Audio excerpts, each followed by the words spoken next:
প্রায় প্রত্যেকটা মানুষের জীবনেই কোনো না কোনো শত্রু থাকে। কারো শত্রু প্রকাশ্যে, কারো শত্রু প্রকাশ পায় না। কারো শত্রু বোঝা যায়, কারো শত্রু বোঝা যায় না। মানুষের জীবনে যেমন শুভাকাঙ্ক্ষী থাকে, তেমনি মানুষের জীবনে শত্রুও থাকে। তেমনি শত্রুর কাছ থেকে সবসময় কিভাবে নিজেকে রক্ষা করতে পারবেন, সেই বিষয়গুলো সবসময় মাথায় রাখতে হবে। শত্রু এমন একটা জিনিস, শত্রুরা সবসময় ভীষণ চতুর হয়। আসলে আমরা তাদের চালাকিটা খুব সহজে ধরতে পারি না। এইটাই হলো বড় সমস্যা। শত্রুরা আমাদের আশেপাশে ঘুরে বেড়ায়, কিন্তু আমরা তাদের শত্রুতাটা বুঝতে পারি না। শত্রুরা সবসময় এই রকম ব্যবহার করে যাতে করে মনে হয় সে আসলে আপনার শত্রু না। কিন্তু আমরা কিন্তু খুব সহজেই অন্তত নিজেদের শত্রুটাকে বুঝতে পারি। আমরা কিভাবে শত্রু বুঝতে পারি?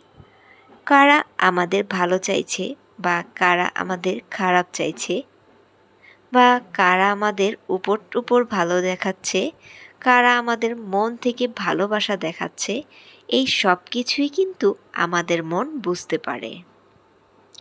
এমন অনেক মানুষ আছে আপনার আশেপাশে থাকবে, আপনার সাথে ভালো ব্যবহার দিয়ে চলবে, কিন্তু আপনার পিঠ পিছে বদনাম করবে। তারাই তো আপনার বড় শত্রু। এমন অনেক মানুষ আছে যারা আপনার সুখ দেখে জ্বলে যাবে। আপনার সুখগুলো তারা সহ্যই করতে পারবে না। এটাই তো আপনার বড় শত্রু।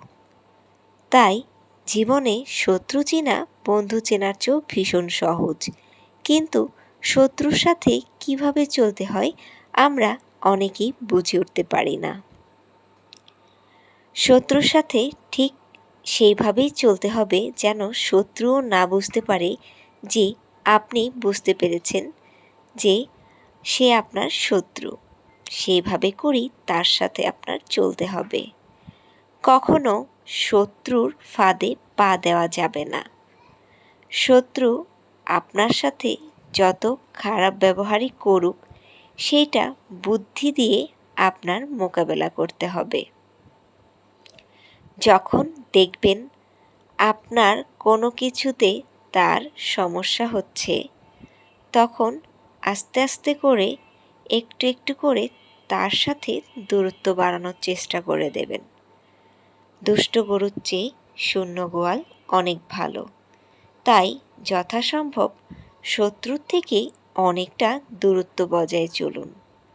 যদি বুঝতে পারেন আপনার শত্রু আপনার যেই দিক থেকে ক্ষতি করছে, সেই দিকগুলো বিচার বিবেচনা করে আপনি খুব সাবধানতা অবলম্বন করুন। কখনো ছাড় দিবেন না আপনার শত্রুকে। কখনো বুঝতে দেবেন না আপনার দুর্বলতা, আপনার কষ্টগুলো।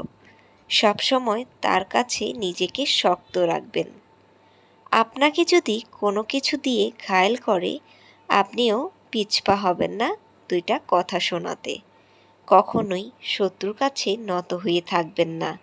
তাকে সবসময় বুঝতে দিবেন যে আপনিও কোনো বোকা নন। তার অনেক কিছু আপনাকে অ্যাভয়েড করে চলতে হবে।